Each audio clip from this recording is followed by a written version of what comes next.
બોટાદના વિકળિયા ગામે 2 સિંહોની દહેશત. બળદનું મારણ કરતા ખેડૂતોમાં ભયનો માહોલ.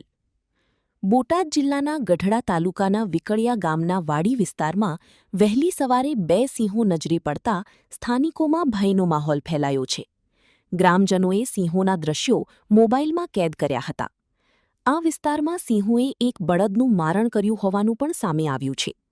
ચોમાસાની ઋતુ શરૂ થતાં ખેડૂતો અને માલધારીઓ ખેતી તથા પશુપાલનના કામ માટે વાડીઓમાં અવરજવર કરતા હોવાથી સિંહોના વધતા આંટાફેરાથી લોકોમાં ફફડાટ વ્યાપી ગયો છે. રિપોર્ટર વિપુલ લુહાર, બોટાદ. કચ્છમાં બાગાયતી ક્રાંતિ બાદ જળ ક્રાંતિ માટે તત્પર છે શ્રીનાથજી એગ્રો કોર્પોરેશન. ખેડૂત મિત્રો માટે ખુશખબર. ખારા પાણીમાં પણ થશે ભરપૂર પાક. સબમર્સિબલ પંપના ડીલરો, ઇરિગેશનના ડીલરો અને એગ્રો સર્વિસ સેન્ટરના વેપારીઓ માટે બહોળા વેપારની સુવર્ણ તક એટલે કશ્યપ એન્ટીસ્કેલ સિસ્ટમ.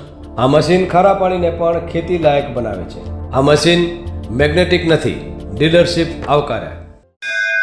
મોંઘું બિયારણ વાયું, સારું ખાતરય નાખ્યું, પણ આ ખારા પાણીને લીધે પાકનો ઉગાવ નો થયો તે નો જ થયો અને ઉપજય નો નીકળી. ભલા માણા મૂંઝાય છે શેનો? ખેતરમાં લગાવ કશ્યપ એન્ટીસ્કેલ મશીન, જે ખારા પાણીને બનાવે ખેતી લાયક અને ફળદ્રુપ જમીન સાથે આપે મબલખ પાક. સંપર્ક Shrinathji agro corporation, Prahlad Nagar road, SJ highway, Ahmedabad. સંપર્ક મનોજભાઈ 98 250 20 3 31.